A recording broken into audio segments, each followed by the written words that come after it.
Lo inconsciente. Sigmund Freud. 1. Justificación de lo inconsciente. Desde muy diversos sectores se nos han discutido el derecho de aceptar la existencia de un psiquismo inconsciente y de elaborar científicamente con esta hipótesis. Contra esta opinión podemos arguir que la hipótesis de la existencia de lo inconsciente es necesaria y legítima, y además que poseemos múltiples pruebas de su exactitud. Es necesaria porque los datos de la conciencia son altamente incompletos. Tanto en los sanos como en los enfermos surgen con frecuencia actos psíquicos cuya explicación presupone otros de los que la conciencia no nos ofrece testimonio alguno. Actos de este género son no solo los fallos y los sueños de los individuos sanos, sino también todos aquellos que calificamos de síntomas y fenómenos obsesivos en los enfermos. Nuestra cotidiana experiencia personal nos muestra ocurrencias cuyo origen desconocemos y resultados de procesos mentales cuya elaboración ignoramos.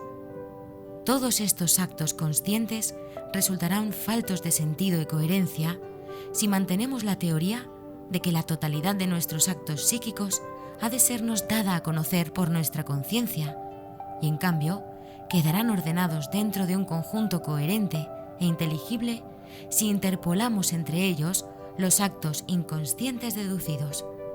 Esta adquisición de sentido y coherencia constituye de por sí motivo justificado para traspasar los límites de la experiencia directa.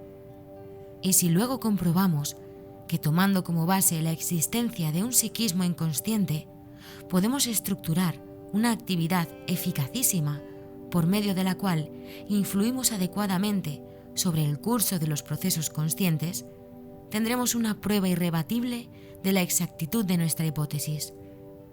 Habremos de situarnos, entonces, en el punto de vista de que no es sino una pretensión insostenible el exigir que todo lo que sucede en lo psíquico haya de ser conocido a la conciencia. También podemos aducir, en apoyo de la existencia de un estado psíquico inconsciente, el hecho de que la conciencia solo integra en un momento dado un limitado contenido, de manera que la mayor parte de aquello que denominamos conocimiento consciente tiene que hallarse de todos modos durante extensos periodos en estado de latencia, vale decir, en un estado de inconsciencia psíquica. La negación de lo inconsciente resulta incomprensible en cuanto volvemos la vista a todos nuestros recuerdos latentes. Se nos opondrá aquí la objeción de que recuerdos latentes no pueden ser considerados como psíquicos, sino que corresponden a restos de procesos somáticos de los cuales puede volver a surgir lo psíquico. No es difícil arguir a esta objeción que el recuerdo latente es, por lo contrario, un indudable residuo de un proceso psíquico.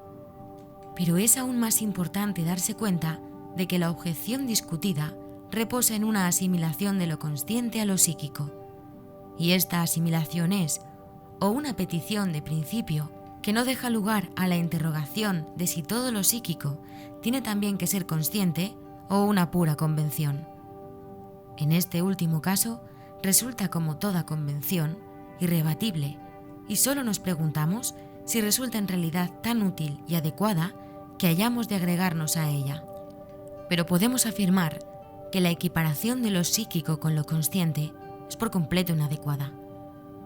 Destruye las continuidades psíquicas, nos sume en las insolubles dificultades del paralelismo psicofísico, sucumbe al reproche de exagerar sin fundamento alguno la misión de la conciencia y nos obliga a abandonar prematuramente el terreno de la investigación psicológica sin ofrecernos compensación ninguna en otros sectores.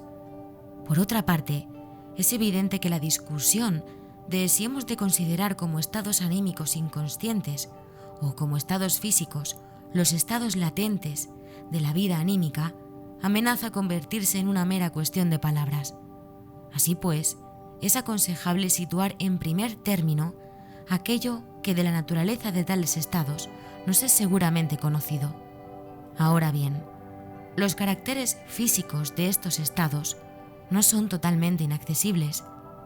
ninguna representación fisiológica ni ningún proceso químico pueden darnos una idea de su esencia. En cambio, es indudable que representan amplio contacto con los procesos anímicos conscientes. Una cierta elaboración permite incluso transformarnos en tales procesos o sustituirlos por ellos, y pueden ser descritos por medio de todas las categorías que aplicamos a los actos psíquicos conscientes, tales como representaciones, tendencias, decisiones, etc. De muchos de estos estados, podemos incluso decir que solo la ausencia de la conciencia los distingue de los conscientes. No vacilaremos, pues, en considerarlos como objetos de la investigación psicológica íntimamente relacionados con los actos psíquicos conscientes. La tenaz negativa a admitir el carácter psíquico de los actos anímicos latentes se explica por el hecho de que la mayoría de los fenómenos de referencia no han sido objeto de estudio fuera del psicoanálisis. Aquellos que, desconociendo hechos patológicos, consideran como casualidad los actos fallidos y se agregan a la antigua opinión de que los sueños son vana espuma, no necesitan ya sino pasar por alto algunos enigmas de la psicología de la conciencia para poder ahorrarse el reconocimiento de una actividad psíquica inconsciente. Además, los experimentos hipnóticos y especialmente la sugestión poshipnótica demostraron ya, antes del nacimiento del psicoanálisis, la existencia y la actuación de lo anímico inconsciente. La aceptación de lo inconsciente es además perfectamente legítima, en tanto en cuanto, al establecerla, no nos hemos separado un ápice de nuestro método deductivo, que consideramos correcto. La conciencia no ofrece al individuo más que el conocimiento de sus propios estados anímicos. La afirmación de que también los demás hombres poseen una conciencia es una conclusión que deducimos per analogiam, basándonos en sus actos y manifestaciones perceptibles y con el fin de hacernos comprensible su conducta. Más exacto psicológicamente será decir que atribuimos a los demás, sin necesidad de una reflexión especial, nuestra propia constitución y, por lo tanto, también nuestra conciencia, y que esta identificación es la premisa de nuestra comprensión. Esta conclusión o esta identificación hubo de extenderse antiguamente desde el yo, no solo a los demás hombres, sino también a los animales, plantas, objetos inanimados y al mundo en general, y resultó utilizable mientras la analogía con el yo individual fue suficientemente amplia, dejando luego de ser adecuada conforme lo demás fue separándose del yo. Nuestra crítica actual duda en lo que respecta a la conciencia de los animales, la niega a las plantas y relega al misticismo la hipótesis de una conciencia de lo inanimado. Pero también allí donde la tendencia originaria a la identificación ha resistido el examen crítico, esto es, en nuestros semejantes, la aceptación de una conciencia reposa en una deducción y no en una irrebatible experiencia directa como la de nuestro propio psiquismo consciente. El psicoanálisis no exige sino que apliquemos también este procedimiento deductivo a nuestra propia persona, labor en cuya realización no nos auxilia ciertamente tendencia constitucional alguna. Procediendo así, hemos de convenir en que todos los actos y manifestaciones que en nosotros advertimos, sin que sepamos enlazarlos con el resto de nuestra vida activa, han de ser considerados como si pertenecieran a otra persona y deben ser explicados por una vida anímica a ella atribuida. La experiencia muestra también que, cuando se trata de otras personas, sabemos interpretar muy bien, esto es, incluir en la coherencia anímica a aquellos mismos actos a los que negamos el reconocimiento psíquico cuando se trata de nosotros mismos. La investigación es desviada, pues, de la propia persona por un obstáculo especial que impide su exacto conocimiento. Este procedimiento deductivo, aplicado no sin cierta resistencia interna a nuestra propia persona, no nos lleva al descubrimiento de un psiquismo inconsciente, sino a la hipótesis de una segunda conciencia reunida en nosotros, a la que nos es conocida. pero contra esta hipótesis hallamos enseguida justificadísimas objeciones. En primer lugar, una conciencia de la que nada sabe el propio sujeto es algo muy distinto de una conciencia ajena, y ni siquiera parece indicado entrar a discutirla, ya que carece del principal carácter de tal. Aquellos que se han resistido a aceptar la existencia de un psiquismo inconsciente, menos podrán admitir la de una conciencia inconsciente, pero además nos indica el análisis que los procesos anímicos latentes deducidos gozan entre sí de una gran independencia, pareciendo no hallarse relacionados ni saber nada unos de otros. Así pues, habríamos de aceptar no solo una segunda conciencia, sino toda una serie ilimitada de estados de conciencia, ocultos a nuestra percatación e ignorados unos a otros. Por último, ha de tenerse en cuenta, y este es el argumento de más peso, que según nos revela la investigación psicoanalítica, una parte de tales procesos latentes posee caracteres y particularidades que nos parecen extraños, increíbles y totalmente opuestos a las cualidades por nosotros conocidas de la conciencia. Todo esto nos hace modificar la conclusión del procedimiento deductivo que hemos aplicado a nuestra propia persona, en el sentido de no admitir ya en nosotros la existencia de una segunda conciencia, sino la de actos carentes de conciencia. Asimismo, habremos de rechazar, por ser incorrecto y muy susceptible de inducir en error, el término subconsciencia. Los casos conocidos de double conscience, disociación de la consciencia, no prueban nada contrario a nuestra teoría, pudiendo ser considerados como casos de disociación de las actividades psíquicas en dos grupos, hacia los cuales se orienta alternativamente la conciencia. El psicoanálisis nos obliga, pues, a afirmar que los procesos psíquicos son inconscientes y a comparar su percepción por la conciencia con la del mundo exterior por los órganos sensoriales. Esta comparación nos ayudará además a ampliar nuestros conocimientos. La hipótesis psicoanalítica de la actividad psíquica inconsciente constituye, en un sentido, una continuación del animismo que nos mostraba por dondequiera fieles imágenes de nuestra consciencia, y en otro, la de la rectificación llevada a cabo por Kant de la teoría de la percepción externa. Del mismo modo que Kant nos invitó a no desatender la condicionalidad subjetiva de nuestra percepción y a no considerar nuestra percepción idéntica a lo percibido incognoscible, nos invita el psicoanálisis a no confundir la percepción de la consciencia con el proceso psíquico inconsciente, objeto de la misma. Tampoco lo psíquico necesita ser en realidad tal como lo percibimos, pero hemos de esperar que la rectificación de la percepción interna no ponga tan grandes dificultades como la de la externa, y que el objeto interior sea menos incognoscible que el mundo exterior. 2. La multiplicidad de sentido de lo inconsciente y el punto de vista tópico. Antes de continuar, queremos dejar establecido el hecho tan importante como espinoso de que la inconsciencia no es sino uno de los múltiples caracteres de lo psíquico, no bastando pues por sí solo para formar su característica. Existen actos psíquicos de muy diversa categoría que sin embargo coinciden en el hecho de ser inconscientes. Lo inconsciente comprende, por un lado, actos latentes y temporalmente inconscientes, que fuera de esto, en nada se diferencian de los conscientes, y por otro, procesos tales como los reprimidos, que si llegaran a ser conscientes, presentarían notables diferencias con los demás de este género. Si en la descripción de los diversos actos psíquicos pudiéramos prescindir por completo de su carácter consciente o inconsciente y clasificarlos atendiendo únicamente a su relación con los diversos instintos y fines, a su composición y a su pertenencia en los distintos sistemas psíquicos subordinados unos a otros, lograríamos evitar todo error de interpretación.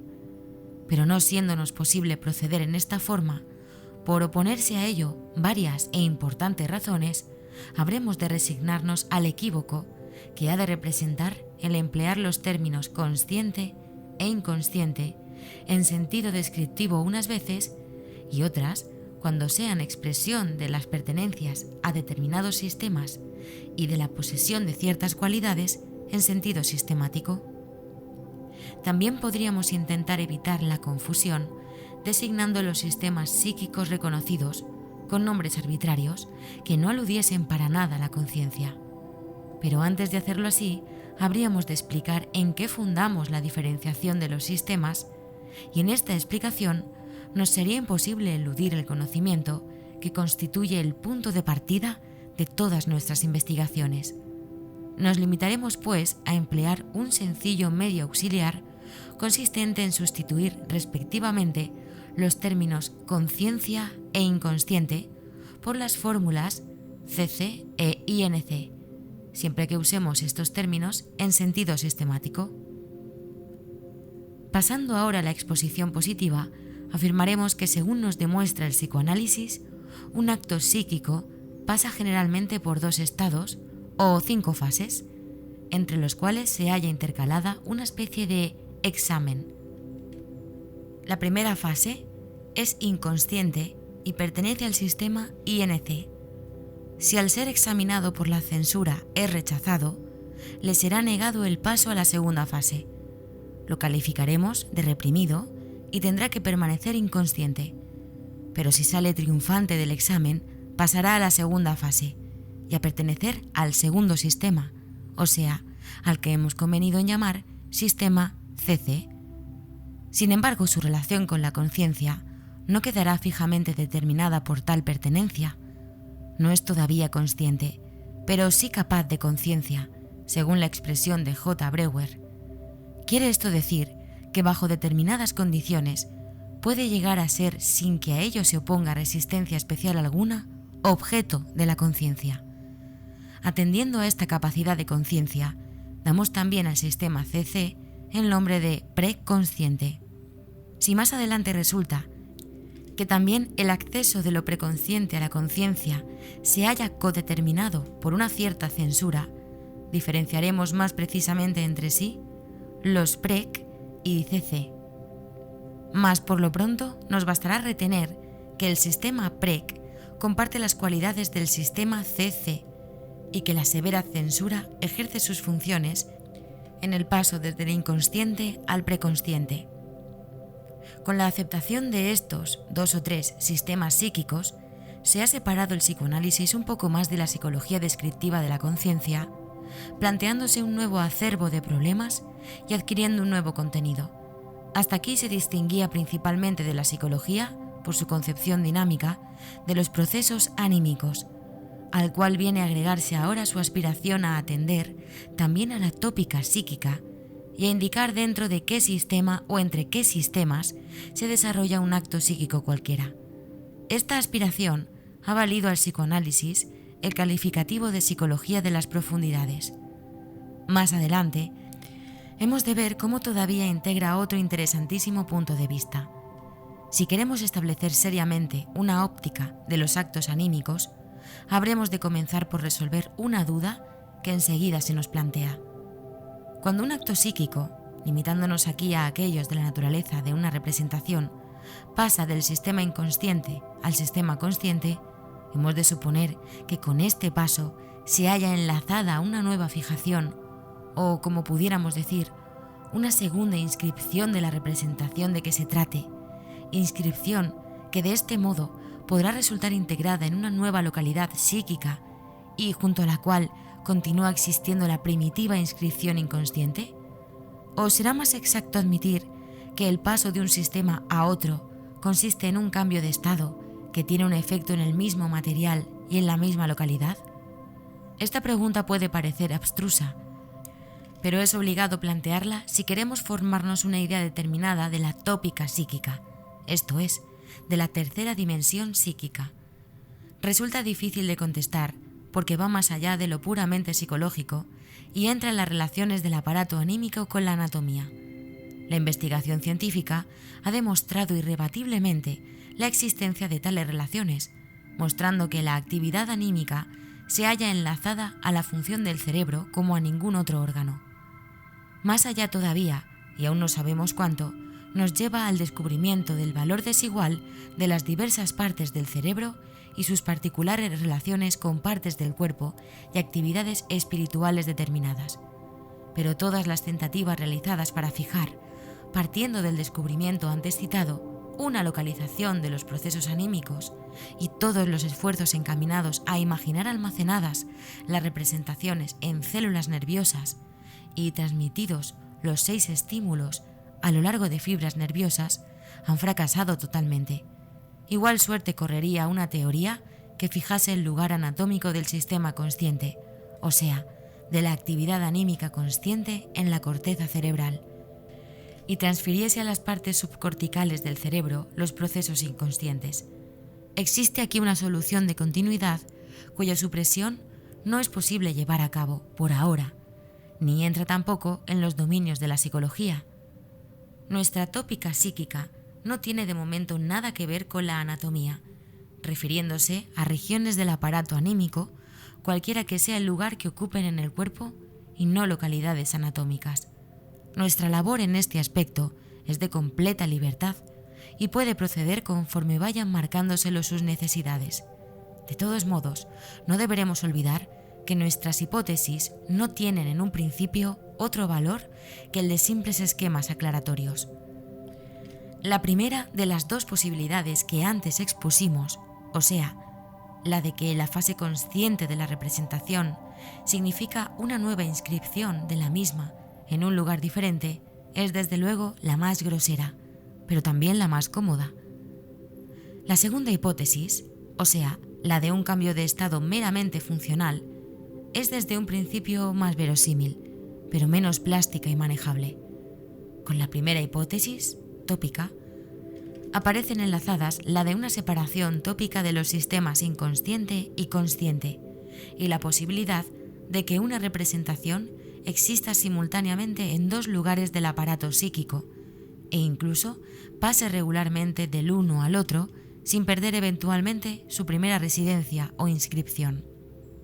Esto parece extraño, pero podemos alegar en su apoyo determinadas impresiones que recibimos durante la práctica psicoanalítica.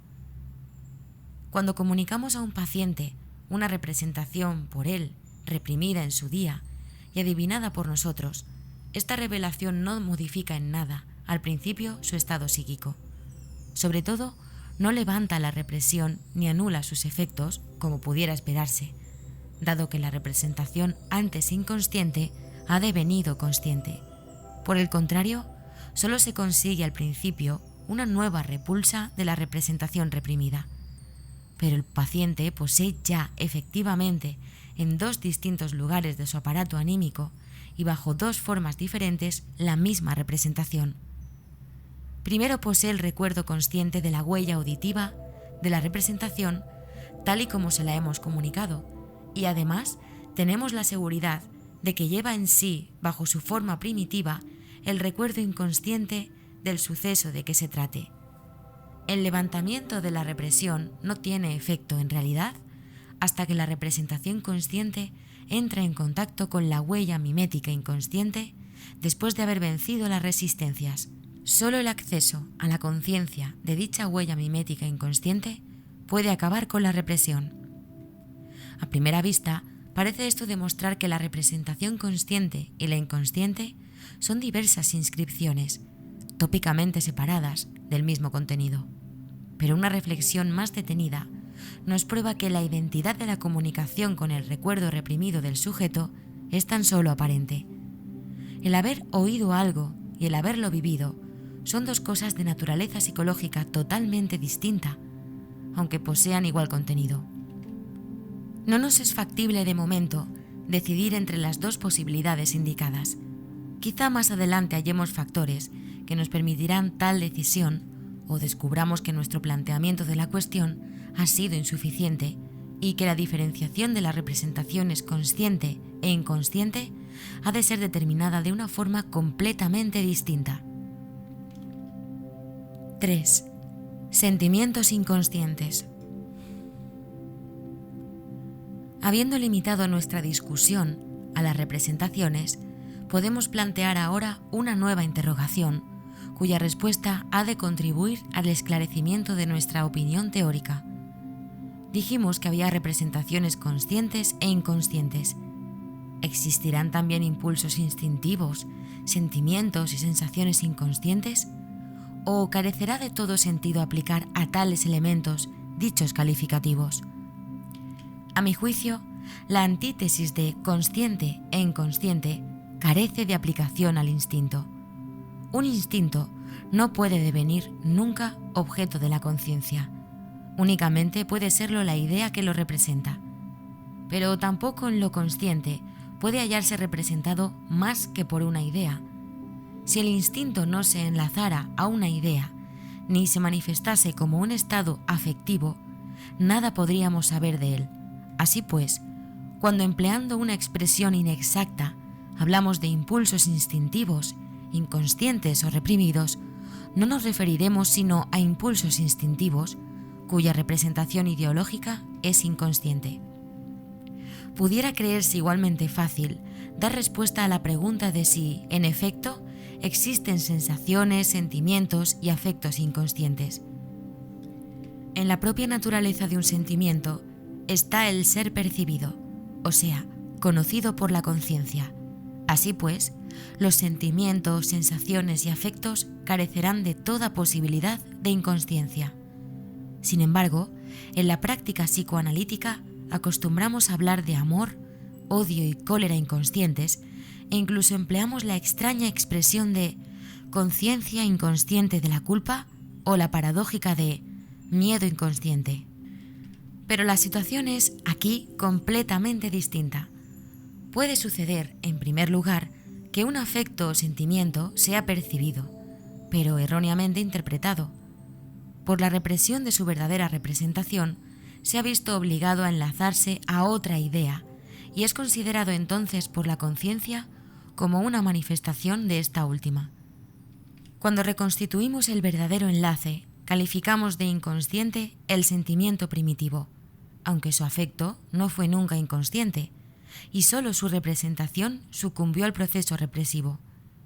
El uso de las expresiones afecto inconsciente y sentimiento inconsciente se refiere en general a los destinos que la represión impone al factor cuantitativo del movimiento instintivo.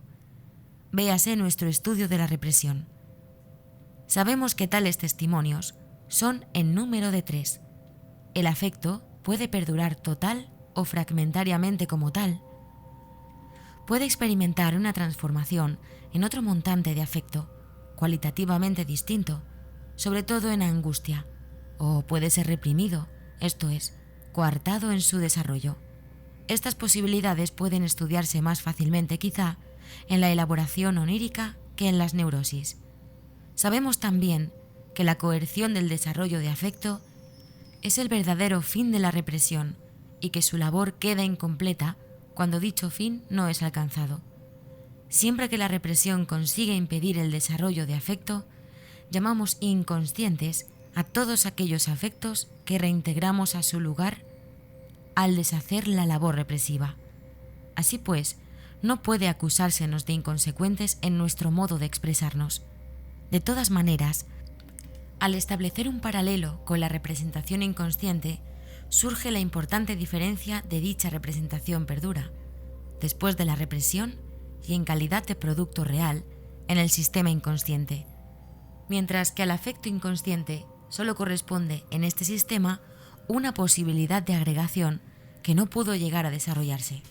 Así pues, aunque nuestra forma de expresión sea irreprochable, no hay estrictamente hablando afectos inconscientes como hay representaciones inconscientes.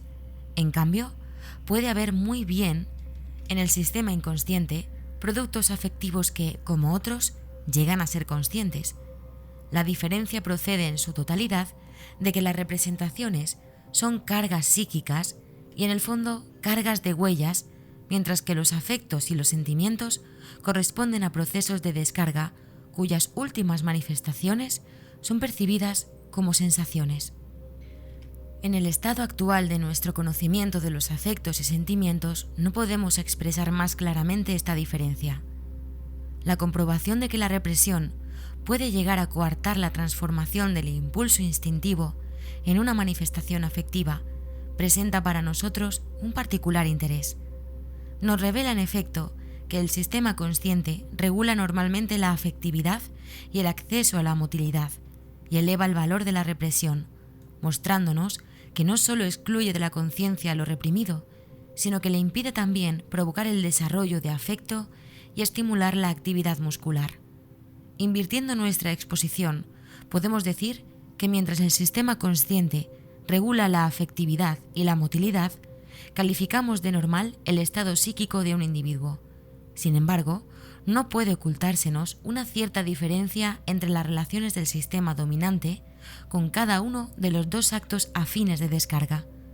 En efecto, el dominio de la motilidad contingente por el sistema consciente se halla firmemente arraigado, resiste los embates de la neurosis y solo sucumbe ante la psicosis.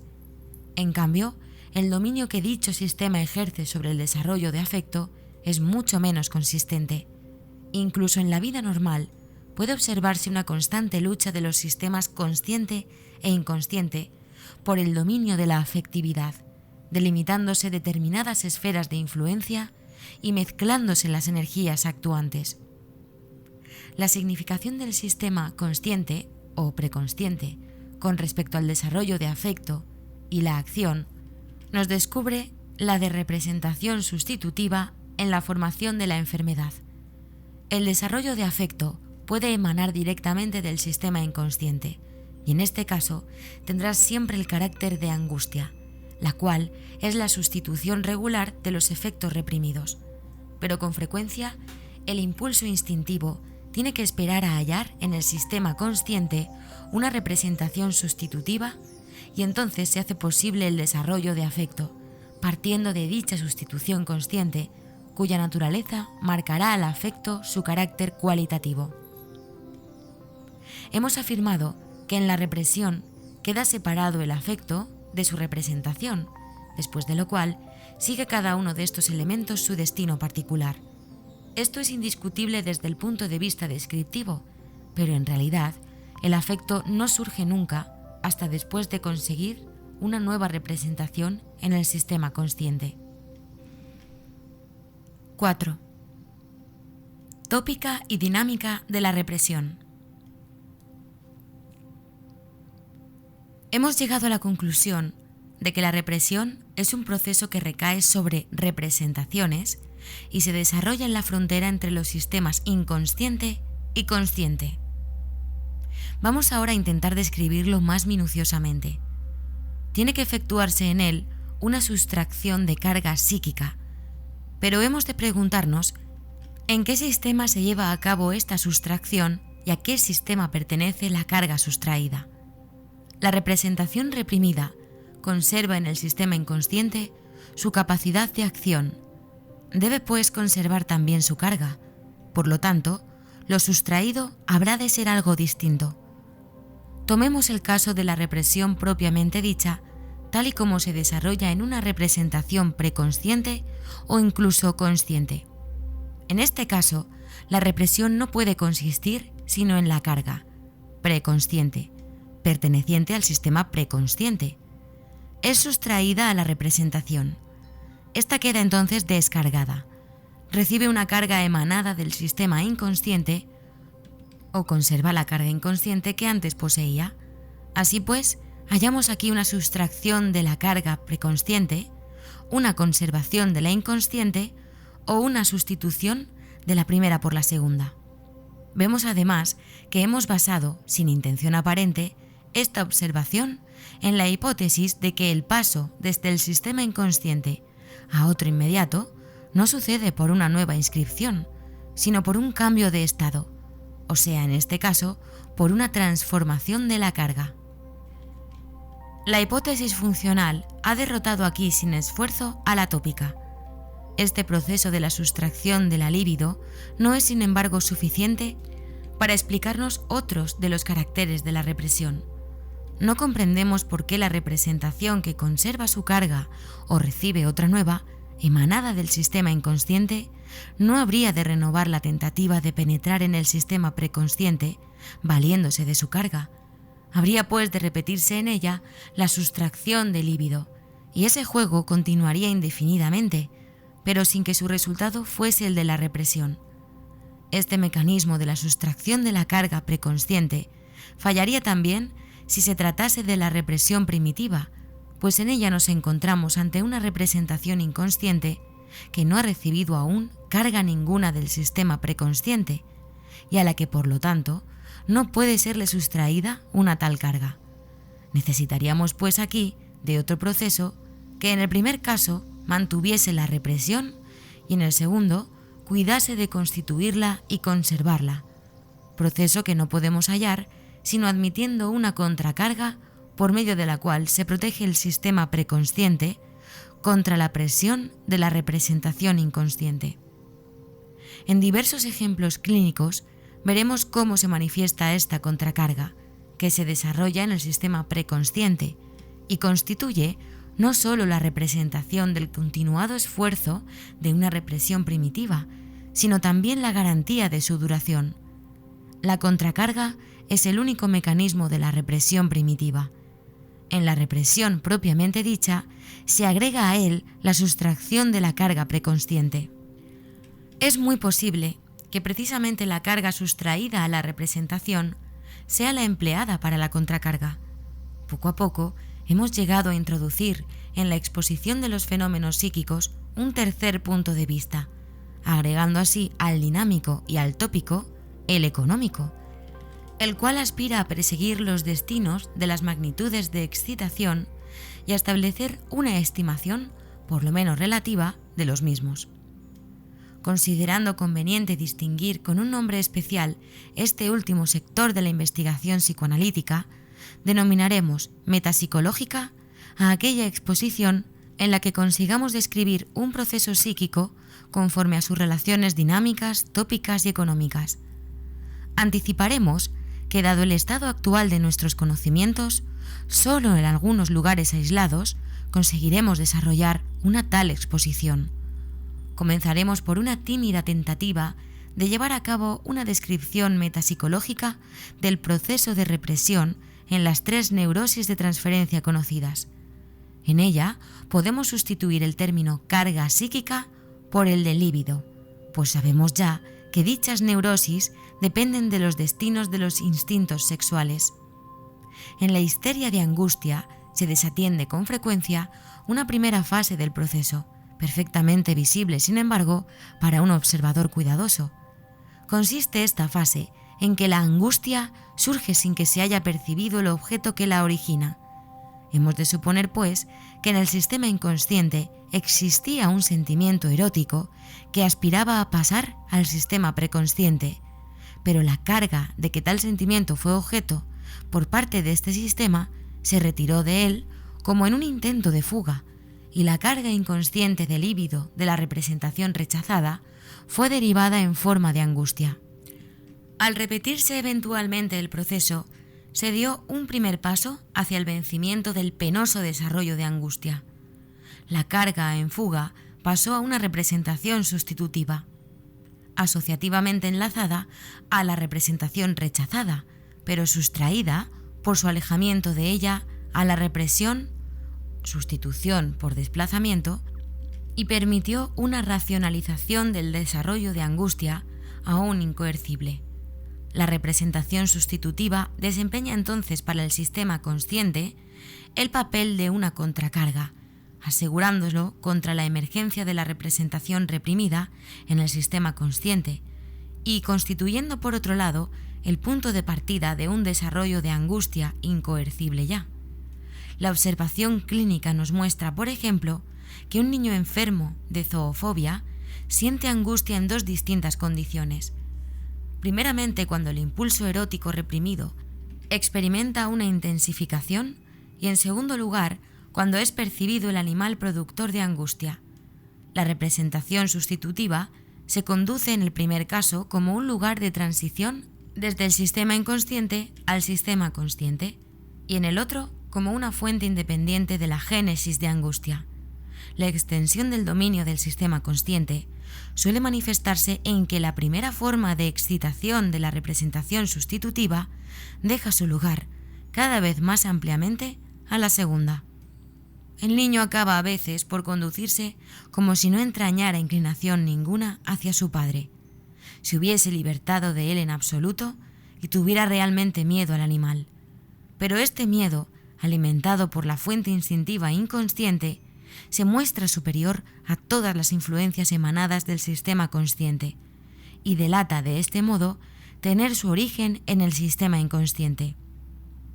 La contracarga emanada del sistema consciente lleva, pues, en la segunda fase de la histeria de angustia, a la formación de un sustitutivo. Este mismo mecanismo encuentra poco después una distinta aplicación. Como ya sabemos, el proceso represivo no termina aquí y encuentra un segundo fin en la coerción del desarrollo de angustia emanado de la sustitución. Esto sucede en la siguiente forma. Todos los elementos que rodean a la representación sustitutiva y se hallan asociados con ella reciben una carga psíquica de extraordinaria intensidad que les confiere una especial sensibilidad. De este modo, la excitación de cualquier punto de la muralla defensiva formada en torno de la representación sustitutiva por tales elementos provoca, por el enlace asociativo de los mismos con dicha representación, un pequeño desarrollo de angustia, que da la señal para coartar, por medio de una nueva fuga, la continuación de dicho desarrollo. Cuanto más lejos de la sustitución temida se hallan situadas las contracargas sensibles y vigilantes, más precisamente puede funcionar el mecanismo que ha de aislar a la representación sustitutiva y protegerla contra nuevas excitaciones. Estas precauciones no protegen, naturalmente, más que contra aquellas excitaciones que llegan desde el exterior y por el conducto de la percepción a la representación sustitutiva, pero no contra la excitación instintiva, que partiendo de la conexión con la representación reprimida, llega a la sustitutiva. Comienzan pues a actuar cuando la sustitución se ha arrogado por completo la representación de lo reprimido y nunca constituyen una plena garantía. A cada intensificación de la excitación instintiva tiene que avanzar un tanto la muralla protectora que rodea a la representación sustitutiva. Esta construcción queda establecida también de un modo análogo en las demás neurosis y la designamos con el nombre de fobia. Las precauciones, prohibiciones y privaciones, características de la histeria de angustia, son la expresión de la fuga ante la carga consciente de la representación sustitutiva. Considerando el proceso en su totalidad, podemos decir que la tercera fase repite con mayor amplitud la labor de la segunda.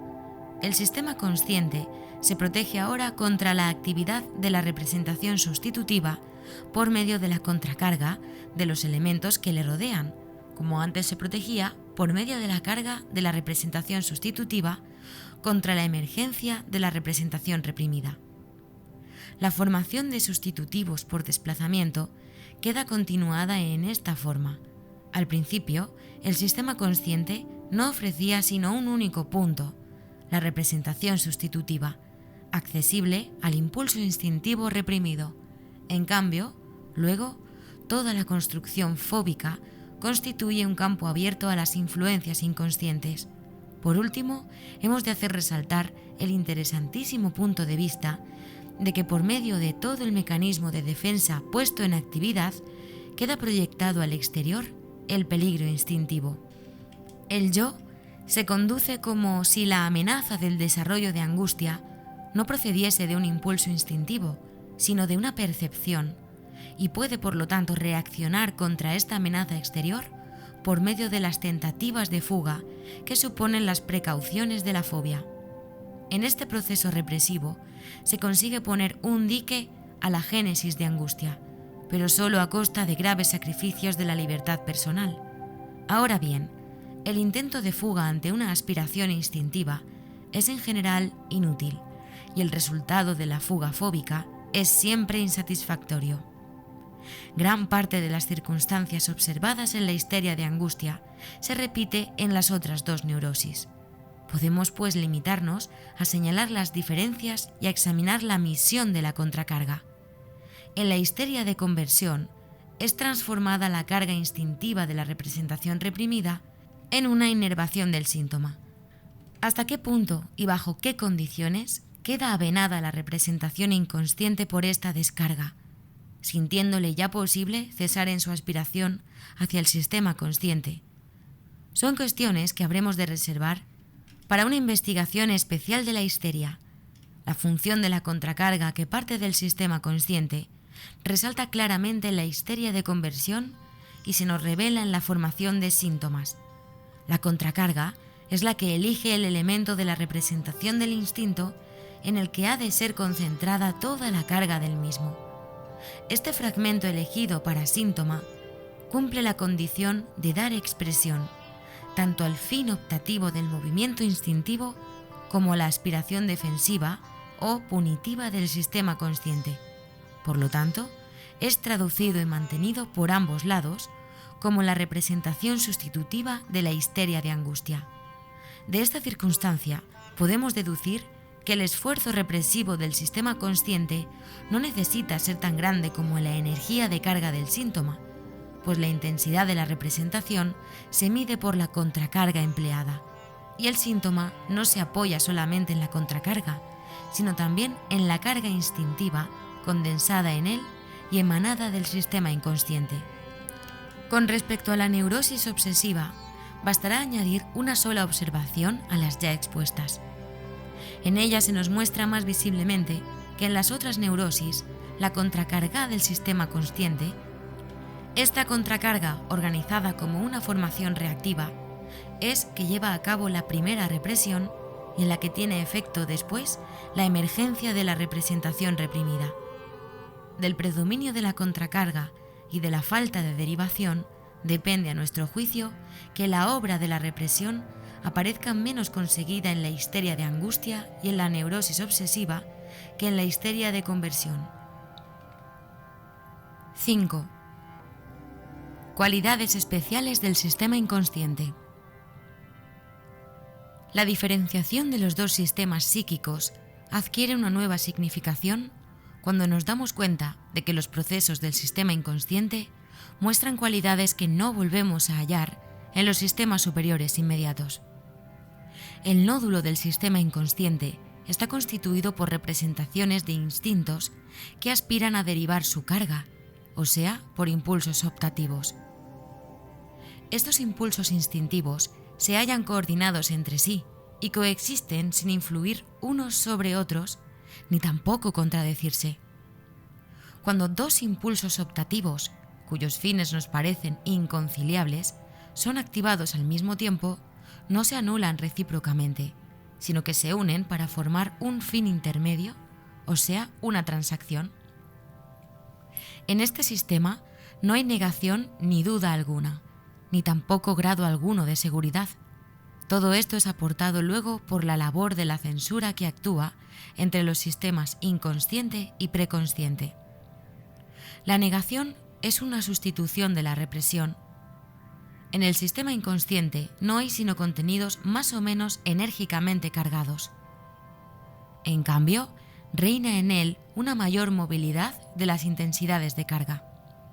Por medio del proceso del desplazamiento, puede una representación transmitir a otra todo el montante de su carga y por el de la condensación acoger en sí toda la carga de varias otras. A mi juicio, deben considerarse estos dos procesos como caracteres del llamado proceso psíquico primario. En el sistema preconsciente domina el proceso secundario. Cuando un tal proceso primario recae sobre elementos del sistema preconsciente, lo juzgamos cómico y despierta la risa. Los procesos del sistema inconsciente se hallan fuera de tiempo, esto es, no aparecen ordenados cronológicamente, no sufren modificación ninguna por el transcurso del tiempo y carecen de toda relación con él. También la relación temporal se halla ligada a la labor del sistema consciente. Los procesos del sistema inconsciente carecen también de toda relación con la realidad. Se hallan sometidos al principio del placer y su destino depende exclusivamente de su fuerza y de la medida en que satisfacen las aspiraciones de la regulación del placer y el displacer.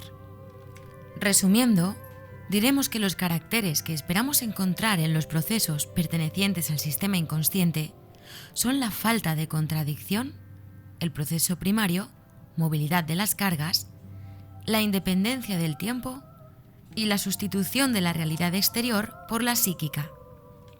Los procesos inconscientes no se nos muestran sino bajo las condiciones del fenómeno onírico y de la neurosis, o sea, cuando los procesos del sistema preconsciente, superior al inconsciente, son transferidos por una regresión a una fase anterior.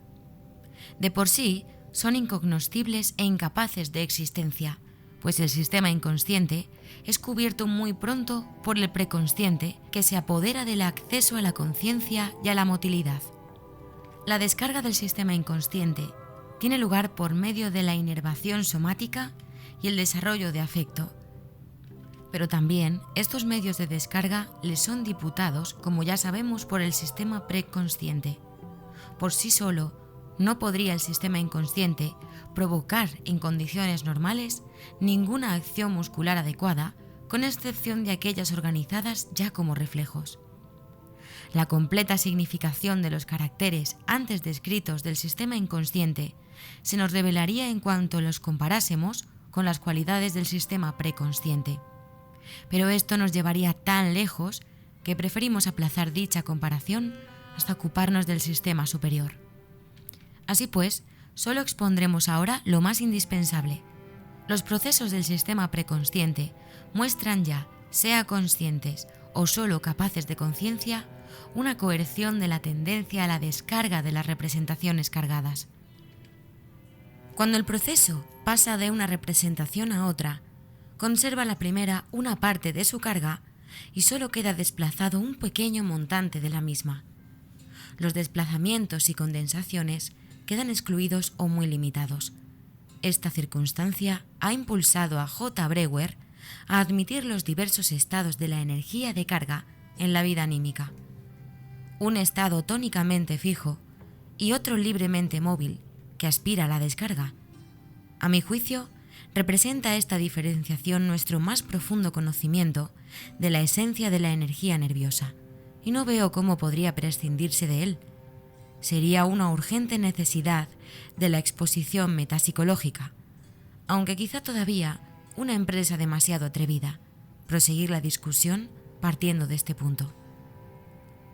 Al sistema preconsciente le corresponden además la constitución de una capacidad de relación entre los contenidos de las representaciones, de manera que puedan influirse entre sí, la ordenación temporal de dichos contenidos y la introducción de una o varias censuras del examen de la realidad y del principio de la realidad. También la memoria consciente parece depender por completo del sistema preconsciente y debe distinguirse de las huellas anémicas en las que se fijan los sucesos del sistema inconsciente, pues corresponden verosímilmente a una inscripción especial, semejante a la que admitimos al principio y rechazamos después, para la relación de la represión consciente con la inconsciente. Encontraremos también aquí el medio de poner fin a nuestra vacilación en la calificación del sistema superior, al cual llamamos ahora tan pronto sistema preconsciente como sistema consciente. No debemos apresurarnos, sin embargo, a generalizar lo que hasta aquí hemos descubierto sobre la distribución de las funciones anímicas entre los dos sistemas. Describimos las circunstancias tal y como se nos muestran en sujetos adultos, en los cuales el sistema inconsciente no funciona estrictamente considerado, sino como una fase preliminar de la organización superior. El contenido y las relaciones de este sistema durante el desarrollo individual y su significación en los animales no pueden ser deducidos de nuestra descripción, sino de una investigación especial. Asimismo, debemos hallarnos preparados a encontrar en el hombre condiciones patológicas, en las cuales los dos sistemas modifican su contenido y sus caracteres o los cambian entre sí. 6. Relaciones entre ambos sistemas. Sería erróneo representarse que el sistema inconsciente permanece inactivo y que toda la labor psíquica es efectuada por el sistema preconsciente, resultando así el sistema inconsciente un órgano rudimentario, residuo del desarrollo. Igualmente sería equivocado suponer que la relación de ambos sistemas se limita al acto de la represión, en el cual el sistema preconsciente arrojaría a los abismos del sistema inconsciente todo aquello que le pareciese perturbador. Por el contrario, el sistema inconsciente posee una gran vitalidad, es susceptible de un amplio desarrollo y mantiene una serie de otras relaciones con el preconsciente, entre ellas la de cooperación. Podemos, pues, decir, sintetizando, que el sistema inconsciente continúa en ramificaciones, siendo accesible a las influencias de la vida, influyendo constantemente sobre el preconsciente y hallándose por su parte sometido a las influencias de éste.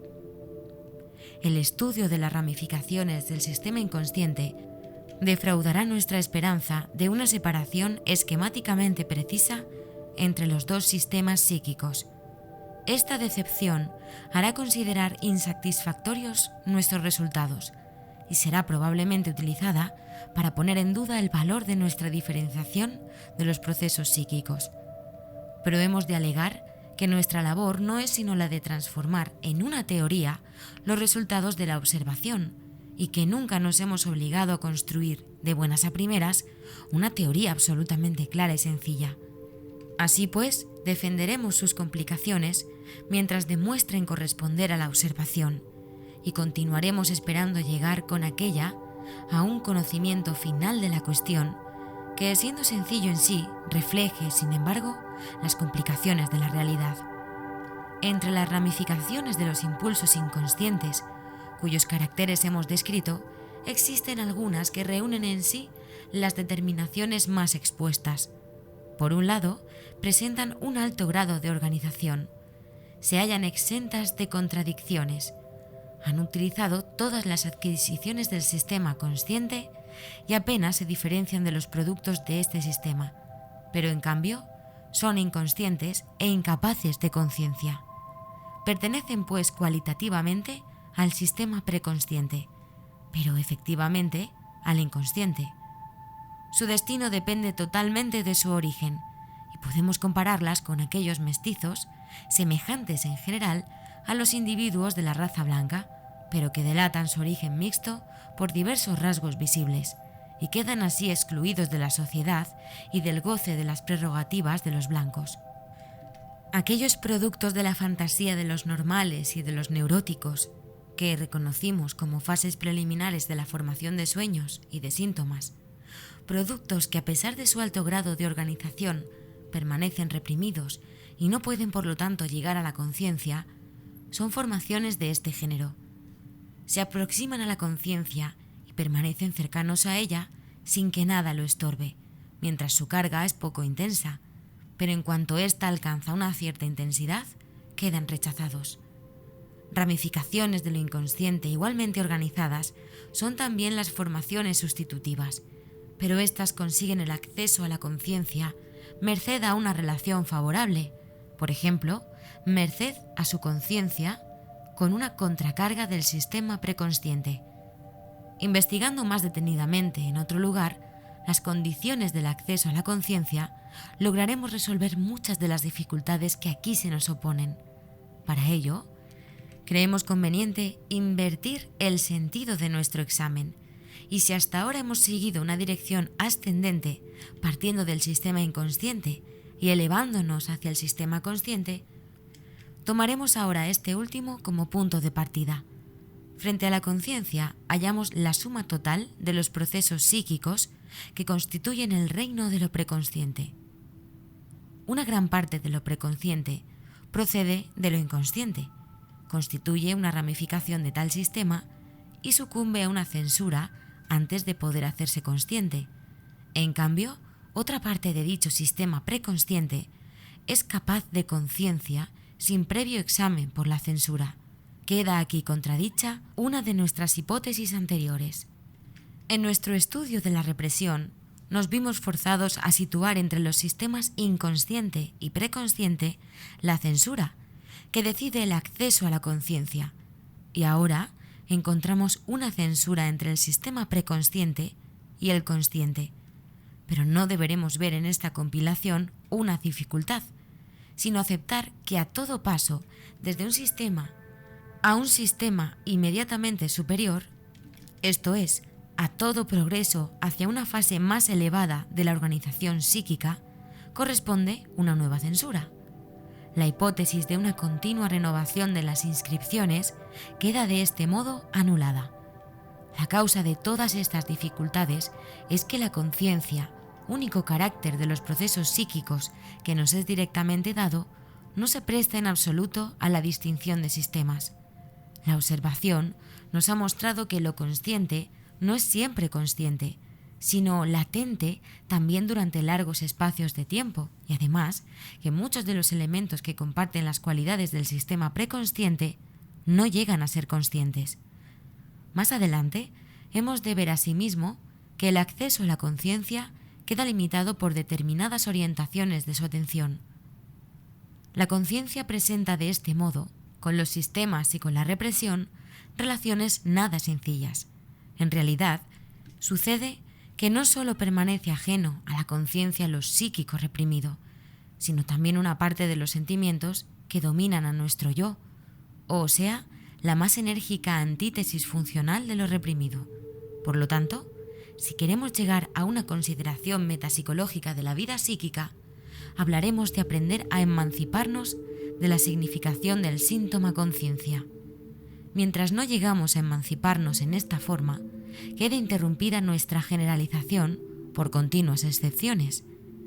Vemos en efecto que ciertas ramificaciones del sistema inconsciente devienen conscientes como formaciones sustitutivas y como síntomas, generalmente después de grandes deformaciones, pero muchas veces conservando gran cantidad de los caracteres que provocan la represión, y encontramos que muchas formaciones preconscientes permanecen inconscientes, a pesar de que por su naturaleza podrían devenir conscientes. Habremos pues de admitir que vence en ellas la atracción del sistema inconsciente, resultando así que la diferencia más importante no debe buscarse entre lo consciente y lo preconsciente, sino entre lo preconsciente y lo inconsciente. Lo inconsciente es rechazado por la censura al llegar a los límites de lo preconsciente, pero sus ramificaciones pueden eludir esta censura, organizarse en alto grado y llegar en lo preconsciente hasta una cierta intensidad de la carga, traspasada la cual intentan imponerse a la conciencia, siendo reconocidas como ramificaciones del sistema inconsciente y rechazadas hasta la nueva frontera de la censura entre el sistema preconsciente y el consciente. La primera censura funciona, así, contra el sistema inconsciente, y la última contra las ramificaciones preconscientes del mismo. Parece como si la censura hubiera avanzado un cierto estadio en el curso del desarrollo individual. En la práctica psicoanalítica se nos ofrece la prueba irrebatible de la existencia de la segunda censura, o sea, de la situada entre los sistemas preconsciente y consciente. Invitamos al enfermo a formar numerosas ramificaciones del sistema inconsciente. Le obligamos a dominar las objeciones de la censura contra el acceso a la conciencia de estas formaciones preconscientes y nos abrimos, por medio del vencimiento de esta censura, el camino que ha de conducirnos al levantamiento de la represión, obra de la censura anterior. Añadiremos aún la observación de que la existencia de la censura entre el sistema preconsciente y el consciente nos advierte que el acceso a la conciencia no es un simple acto de percepción, sino probablemente también una sobrecarga, o sea, un nuevo progreso de la organización psíquica. Volviéndonos hacia la relación del sistema inconsciente con los demás sistemas, y menos para establecer nuevas afirmaciones que para no dejar de consignar determinadas circunstancias evidentes, vemos que en las raíces de la actividad instintiva comunican ampliamente los sistemas. Una parte de los procesos aquí estimulados pasa por el sistema inconsciente, como por una fase preparatoria, y alcanza en el sistema consciente el más alto desarrollo psíquico, mientras que la otra queda retenida como inconsciente. Lo inconsciente es también herido por los estímulos procedentes de la percepción. Todos los caminos que van desde la percepción al sistema inconsciente permanecen regularmente libres, y solo los que parten del sistema inconsciente y conducen más allá del mismo son los que quedan cerrados por la represión. Es muy singular y digno de atención el hecho de que el sistema inconsciente de un individuo pueda reaccionar al de otro, eludiendo absolutamente el sistema consciente. Este hecho merece ser objeto de una penetrante investigación, encaminada principalmente a comprobar si la actividad preconsciente queda también excluida en tal proceso, pero de todos modos es irrebatible como descripción.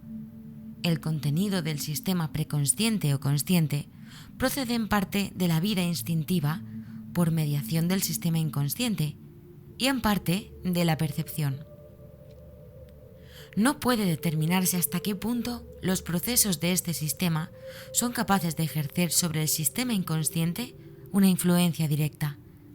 La investigación de casos patológicos muestra con frecuencia una independencia casi increíble del sistema inconsciente. La característica de la enfermedad es en general una completa separación de las tendencias y una ruina absoluta de ambos sistemas. Ahora bien, la cura psicoanalítica se halla fundada en la influencia del sistema consciente sobre el sistema inconsciente. Y muestra de todos modos que tal influencia no es imposible, aunque sí difícil. Las ramificaciones del sistema inconsciente, que establecen una medición entre ambos sistemas, nos abren, como ya hemos indicado, el camino que conduce a este resultado. Podemos, sin embargo, admitir que la modificación espontánea del sistema inconsciente por parte del sistema consciente es un proceso penoso y lento. La cooperación entre un sentimiento preconsciente y otro inconsciente, o incluso intensamente reprimido, puede surgir cuando el sentimiento inconsciente es capaz de actuar en el mismo sentido que una de las tendencias dominantes. En este caso, queda levantada la represión y permitida la actividad reprimida a título de intensificación de la que el yo se propone. Lo inconsciente es admitido por el yo únicamente en esta constelación, pero sin que su represión sufra modificación alguna. La obra que el sistema inconsciente lleva a cabo en esta cooperación resulta claramente visible. Las tendencias intensificadas se conducen, en efecto, de un modo diferente al de las normales, capacitan para funciones especialmente perfectas y muestran ante la contradicción una resistencia análoga a la de los síntomas obsesivos. El contenido del sistema inconsciente puede ser comparado a una población primitiva psíquica. Si en el hombre existe un acervo de formaciones psíquicas heredadas, o sea, algo análogo al instinto animal, ello será lo que constituya el nódulo del sistema inconsciente. A esto se añaden después los elementos rechazados por inútiles durante el desarrollo infantil, elementos que pueden ser de naturaleza idéntica a lo heredado. Hasta la pubertad no se establece una precisa y definitiva separación del contenido de ambos sistemas. 7. El reconocimiento de lo inconsciente. Todo lo que hasta aquí hemos expuesto sobre el sistema inconsciente puede extraerse del conocimiento de la vida onírica y de la neurosis de transferencia. No es ciertamente mucho, nos parece en ocasiones oscuro y confuso, y no nos ofrece la posibilidad de incluir el sistema inconsciente en un contexto conocido o subordinado a él. Pero el análisis de una de aquellas afecciones a las que damos el nombre de psiconeurosis narcisista nos promete proporcionarnos datos por medio de los cuales podremos aproximarnos al misterioso sistema inconsciente y llegar a su inteligencia. Desde un trabajo de Abraham, 1908, que este concienzudo autor llevó a cabo por indicación mía, intentamos caracterizar la dementia praecox de Kraepelin, la esquizofrenia de Bleuler, por su conducta con respecto a la antítesis del yo y el objeto. En las neurosis de transferencia, histerias de angustia y de conversión y neurosis obsesiva, no había nada que situase en primer término esta antítesis. Comprobamos que la falta de objeto traía consigo la eclosión de la neurosis, que ésta integraba la renuncia al objeto real y que la libido sustraída al objeto real retrocedía hasta un objeto fantástico y desde él hasta un objeto reprimido, introversión. Pero la carga de objeto queda tenazmente conservada en esta neurosis y una sutil investigación del proceso represivo nos ha forzado a admitir que dicha carga perdura en el sistema inconsciente a pesar de la represión o más bien a consecuencia de la misma. La capacidad de transferencia que utilizamos terapéuticamente en estas afecciones presupone una carga de objeto no estorbada. A su vez, el estudio de la esquizofrenia nos ha impuesto la hipótesis de que después del proceso represivo no busca la libido sustraída ningún nuevo objeto, sino que se retrae al yo, quedando así suprimida la carga de objeto y reconstituido un primitivo estado narcisista carente de objeto. La incapacidad de transferencia de estos pacientes dentro de la esfera de acción del proceso patológico, su consiguiente inaccesibilidad terapéutica, su singular repulsa del mundo exterior, la aparición de indicios de una sobrecarga del propio yo y, como final, la más completa apatía. Todos estos caracteres clínicos parecen corresponder a maravilla a nuestra hipótesis de la cesación de la carga de objeto. Por lo que respecta a relación con los dos sistemas psíquicos, han comprobado todos los investigadores que muchos de aquellos elementos que en la neurosis de transferencia nos vemos obligados a buscar en lo inconsciente, por medio del psicoanálisis, son conscientemente exteriorizados en la esquizofrenia. Pero al principio no fue posible establecer entre la relación del yo con el objeto y las relaciones de la conciencia una conexión inteligible. Esta conexión se nos reveló después de un modo inesperado. Se observa en los esquizofrénicos, sobre todo durante los interesantísimos estadios iniciales, una serie de modificaciones del lenguaje, muchas de las cuales merecen ser consideradas desde un determinado punto de vista. La expresión verbal es objeto de un especial cuidado, resultando escogida y redicha, las frases experimentan una particular desorganización de su estructura que nos la hace ininteligibles, llevándonos a creer faltas de todo sentido las manifestaciones del enfermo. En estas aparece con frecuencia, en primer término, una alusión a órganos somáticos o a sus inervaciones. Observamos además que en estos síntomas de la esquizofrenia, semejantes a las formaciones sustitutivas histéricas o de la neurosis obsesiva, muestra, sin embargo, la relación entre la sustitución y lo reprimido, peculiaridades que en las dos neurosis mencionadas nos desorientarían. El Dr. V. Tausk, Viena, ha puesto a mi disposición algunas de sus observaciones de casos de esquizofrenia en su estado inicial, observaciones que presentan la ventaja de que el enfermo mismo proporcionaba aún la explicación de sus palabras. Exponiendo dos de estos ejemplos, indicaremos cuál es nuestra opinión sobre este punto concreto, para cuyo esclarecimiento puede cualquier observador acoplar sin dificultad alguna material suficiente. Uno de los enfermos de Tausk, una muchacha que acudió a su consulta poco después de haber regañado con su novio, exclama: «Los ojos no están bien, están torcidos». Explica luego por sí misma esta frase, añadiendo en lenguaje ordenado una serie de reproches contra el novio. Nunca ha podido comprenderle. Cada vez se le muestra distinto. Es un hipócrita que la ha vuelto los ojos del revés, haciéndole ver torcidamente todas las cosas. Estas manifestaciones añadidas por la enferma en su primera fase ininteligible tienen todo el valor de un análisis, pues contienen una equivalencia de la misma en el lenguaje perfectamente comprensible y proporcionan además el esclarecimiento de la génesis y la significación de la formación verbal esquizofrénica. Coincidiendo con Tausk, hemos resaltar en este ejemplo el hecho de que la relación del contenido con un órgano del soma, en este caso con el de la visión, llega a rogarse la representación de dicho contenido en su totalidad. La frase es esquizofrénica, presta así un carácter hipocondríaco, constituyéndose en lenguaje de los órganos, otra expresión de la misma enferma. está en la iglesia y siente, de pronto, un impulso a colocarse de otro modo, como si colocara a alguien, como si la colocaran a ella. A continuación de esta frase, desarrolla la paciente su análisis por medio de una serie de reproches contra el novio. Es muy ordinario y la ha hecho ordinaria a ella, que es de familia fina.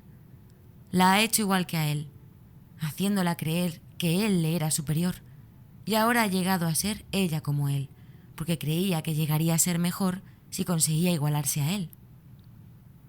Él se ha colocado en un lugar que no le correspondía, y ella ahora, como él, identificación, pues él la ha colocado en un lugar que no le corresponde.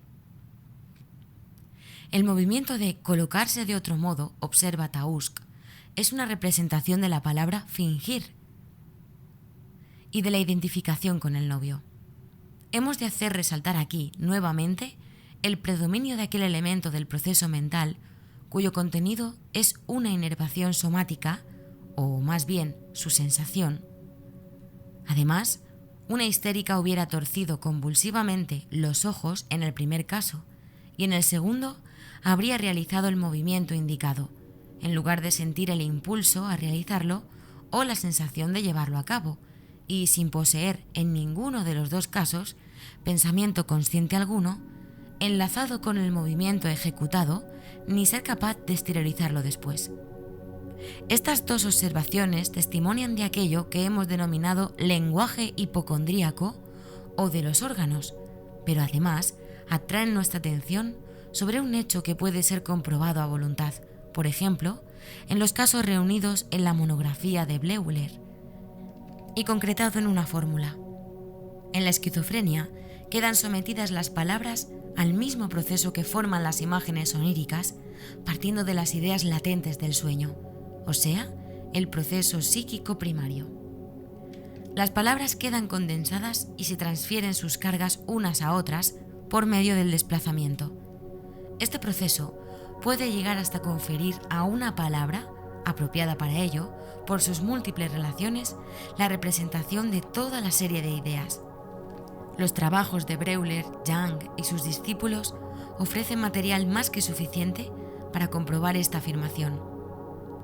Antes de deducir una conclusión de estas impresiones, examinaremos la extraña y sutil diferencia existente entre las formaciones sustitutivas de la esquizofrenia y las de la histeria y la neurosis obsesiva. Un enfermo, al que actualmente tengo en tratamiento, se hace la vida imposible, absorbido por la preocupación que le ocasiona el supuesto mal estado de la piel de su cara, pues afirma tener en el rostro multitud de profundos agujeros producidos por granitos o espinillas. El análisis demuestra que hace desarrollarse en la piel de su rostro un complejo de castración. Al principio no le preocupaban nada tales granitos y se los quitaba apretándolos entre las uñas, operación en la que, según sus propias palabras, le proporcionaba gran contento ver cómo brotaba algo de ellos. Pero después empezó a creer que en el punto en que había tenido una de estas espinillas le quedaba un profundo agujero y se reprochaba duramente haberse estropeado la piel con su manía de andarse siempre tocando. Es evidente que el acto de reventarse los granitos de la cara, haciendo surgir al exterior su contenido, es en este caso una sustitución del onanismo. El agujero resultante de este manejo correspondía al órgano genital femenino, o sea, al cumplimiento de la amenaza de castración provocada por el onanismo o la fantasía correspondiente. Esta formación sustitutiva presenta, a pesar de su carácter hipocondríaco, grandes analogías con una conversión histérica, y sin embargo, experimentamos la sensación de que en este caso debe desarrollarse algo distinto y que una histeria de conversión no podría presentar jamás tales productos sustitutivos. Un histérico no convertirá nunca un agujero tan pequeño como el dejado por la extracción de una espinilla en símbolo de la vagina a la que comparará. En cambio, con cualquier objeto que circunscriba una cavidad.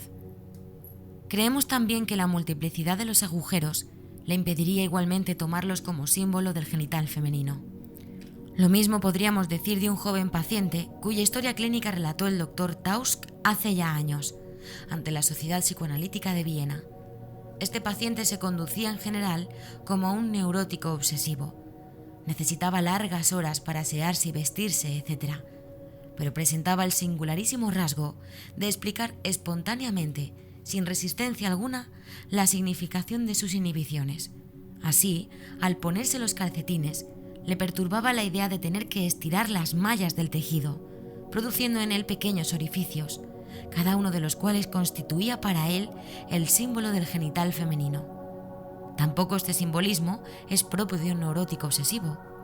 Uno de estos neuróticos, que padecía de igual dificultad al ponerse los calcetines, halló una vez vencidas sus resistencias. La explicación de que el pie era un símbolo del pene y el acto de ponerse sobre él el calcetín, una representación del humanismo, viéndose obligado a ponerse y quitarse una y otra vez el calcetín, en parte para completar la imagen de masturbación y en parte para anularla. Estos extraños caracteres de la formación sustitutiva y del síntoma en la esquizofrenia dependen del predominio de la relación verbal sobre la objetiva. Entre el hecho de extraerse una espinilla de la piel y una eyaculación existe muy escasa analogía, y menos aún entre los infinitos poros de la piel y la vagina. Pero en el primer caso brota en ambos actos algo, y el segundo puede aplicarse la cínica frase de que un agujero es siempre un agujero. La semejanza de la expresión verbal y no la analogía de las cosas expresadas es lo que ha decidido la sustitución. Así pues, cuando ambos elementos, la palabra y el objeto, no coinciden, se nos muestra la formación sustitutiva esquizofrénica distinta de la que surge en la neurosis de transferencia.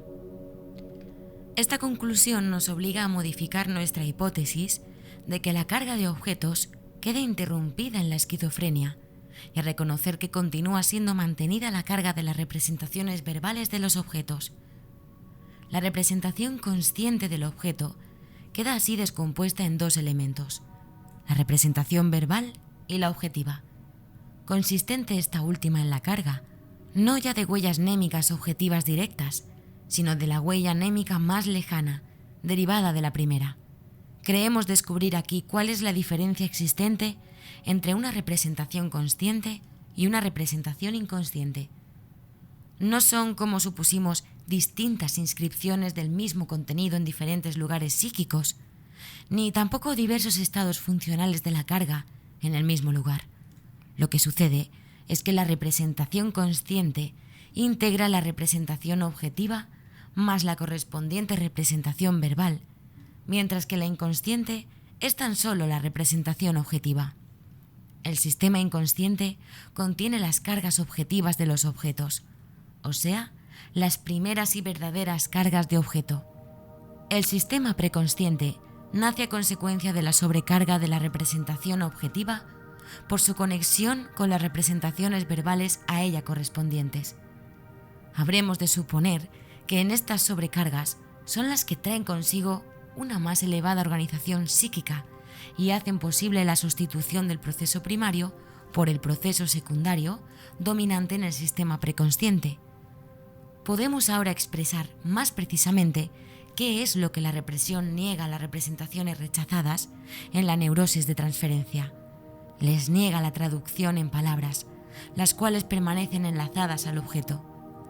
La representación no concretada en palabras o al acto psíquico no traducido permanecen entonces reprimidos en el sistema inconsciente. He de hacer resaltar que este conocimiento, que hoy nos hace inteligible uno de los más singulares caracteres de la esquizofrenia, lo poseíamos hace ya mucho tiempo. En las últimas páginas de nuestra interpretación de los sueños, publicada en 1900, exponíamos ya que los procesos mentales, esto es, los actos de carga más alejados de las percepciones, carecen en sí de cualidad y de conciencia, y solo por la conexión con los restos de las percepciones verbales alcanzan su capacidad de devenir conscientes. Las representaciones verbales nacen, por su parte, de la percepción sensorial, en la misma forma que las representaciones objetivas, de manera que podemos preguntarnos por qué las representaciones objetivas no pueden devenir conscientes por medio de sus propios restos de percepción. Pero probablemente el pensamiento se desarrolla en sistemas tan alejados de los restos de percepción primitivos que no han recibido ninguna de sus cualidades y precisan, para devenir conscientes, de una intensificación por medio de nuevas cualidades. Asimismo, pueden ser provistas de cualidades, por su conexión con palabras, aquellas cargas a las que la percepción no pudo prestar cualidad alguna, por corresponder simplemente a relaciones entre las representaciones de objetos. Estas relaciones concretadas en palabras constituyen un elemento principalísimo de nuestros procesos mentales. Comprendemos que la conexión con representaciones verbales no coincide aún con el acceso a la conciencia, sino que se limita a hacer lo posible, no caracterizando, por lo tanto, más que el sistema preconsciente. Pero observaremos que con estas especulaciones hemos abandonado nuestro verdadero tema, entrando de lleno en los problemas de lo preconsciente y lo inconsciente, que será más adecuado reservar para una investigación especial. En la esquizofrenia, que solamente rozamos aquí en cuanto nos parece indispensable para el conocimiento de lo inconsciente, surge la duda de si el proceso represivo que en ella se desarrolla tiene realmente algún punto de contacto con la represión de la neurosis de transferencia. La fórmula de que la represión es un proceso que se desarrolla entre los sistemas inconsciente y preconsciente o consciente, y cuyo resultado es la distanciación de la conciencia, precisa ser modificada si ha de comprender también los casos de demencia precoz y otras afecciones. Pero la tentativa de fuga del yo, que se exterioriza en la sustracción de la carga consciente, sigue siendo un elemento común. La observación más superficial nos enseña, por otro lado, que esta fuga del yo es fundamental en las neurosis narcisistas. Si en la esquizofrenia consiste esta fuga en la sustracción de la carga instintiva de aquellos elementos que representan a la idea inconsciente del objeto, puede parecernos extraño que la parte de dicha representación correspondiente al sistema preconsciente, las representaciones verbales a ella correspondientes, haya de experimentar una carga más intensa. Sería más bien de esperar que la representación verbal hubiera de experimentar, por constituir la parte preconsciente, el primer impulso de la represión, resultando incapaz de carga una vez llegada la represión a las representaciones objetivas inconscientes. Esto parece difícilmente comprensible, pero se explica en cuanto reflexionamos que la carga de la representación verbal no pertenece a la labor represiva, sino que constituye la primera de aquellas tentativas de restablecimiento o de curación que dominan tan singularmente al cuadro clínico de la esquizofrenia. Estos esfuerzos aspiran a recobrar los objetos perdidos, y es muy probable que, con este propósito, camino hacia el objeto pasando por la parte verbal del mismo. Pero al obrar así, tienen que contentarse con las palabras en lugar de los objetos. Nuestra actividad anímica se mueve generalmente en dos direcciones opuestas, partiendo de los instintos, a través del sistema inconsciente, hasta la labor mental consciente, o por un estímulo externo, a través de los sistemas consciente y preconsciente, hasta las cargas inconscientes del yo y de los objetos. Este segundo camino tiene que permanecer transitable a pesar de la represión, y se halla abierto hasta un cierto punto a los esfuerzos de la neurosis por recobrar sus objetos.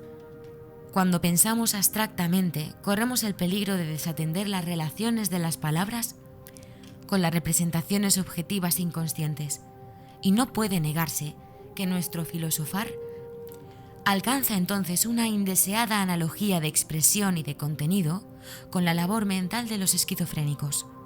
Por otro lado, podemos decir que la labor mental de los esquizofrénicos se caracteriza por el hecho de manejar lo concreto como abstracto. Si con las consideraciones que preceden hemos llegado a un exacto conocimiento del sistema inconsciente y a determinar concretamente la diferencia entre las representaciones conscientes y las inconscientes, nuestras sucesivas investigaciones sobre otros diversos puntos, aún no esclarecidos, habrán de conducirnos de nuevo a las conclusiones deducidas.